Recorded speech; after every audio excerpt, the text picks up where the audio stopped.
Hello, my name is Becky Sage and this is Spitting Diamonds, and today's video is a review video for Theatre Bath. I went to see the show When Midnight Strikes, which was put on by the company Exit Stage Left at the Rondo Theatre last week.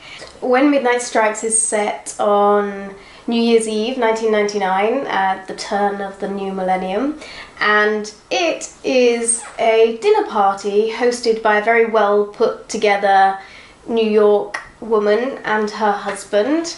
And at the very close to the beginning of the play, she finds out that he's been having an affair. So over the course of the play, it all kind of falls apart. Every character has quite an interesting arc throughout the piece. Altogether, there are 12 characters in this play who will end up at this party, and it focuses on every single one of their journeys. Actually, I felt like that was probably a little bit too much. For those of you who don't know, When Midnight Strikes is a musical that was first debuted in 2007. So this is a musical that I haven't seen before, that I hadn't heard of before.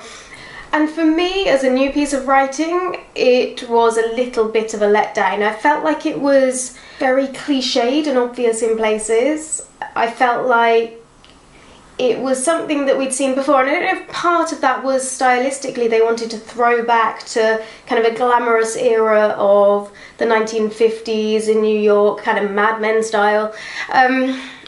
But for me, it didn't feel like it was fresh and new. And having said that, there were some really wonderful moments in this. It was very witty in places and great one-liners. And also there was some really nice songs. So if you're somebody looking to expand your repertoire in musical theatre, then take a look at When Midnight Strikes. Onto this particular production of When Midnight Strikes.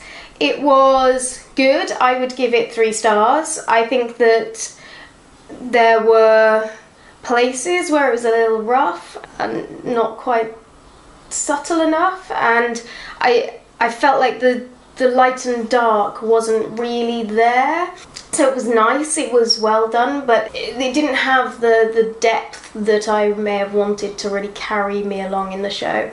The performances, I had some particular highlights in the performances. Jason Lemois playing Edward.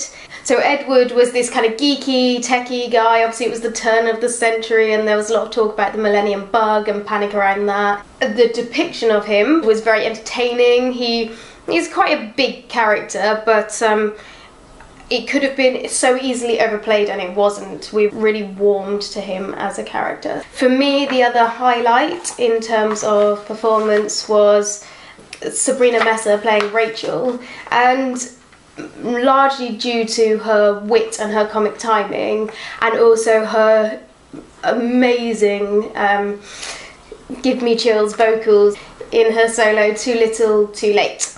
Probably my highlight of the whole show was that piece. There was a song called Smoke 'Em If You Got 'Em, and that was performed amazingly, and the whole cast were involved in that piece, and I felt like that really gelled it together. Overall, I thought the show wasn't perfect, but I thought that the ensemble worked really well together, that all the individuals had some really fantastic moments. There was wit, there was classy and quirky musical numbers, and the relationships between the characters were really strong and believable. So I would give this show 3 stars and say thank you for some good entertainment.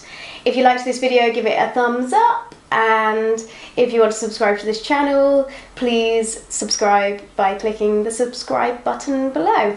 And don't forget to go back and have a look at some of my other videos. I recently did a video with a theatre company called The Unimaginables, who are currently developing their first show called The Boy, the Sun and the Sea. So take a look at that video if you want to find out more. Thanks for watching, bye! So this show is set at the turn of the millennium. Jason Lemois, oh, now I'm going to pronounce this wrong.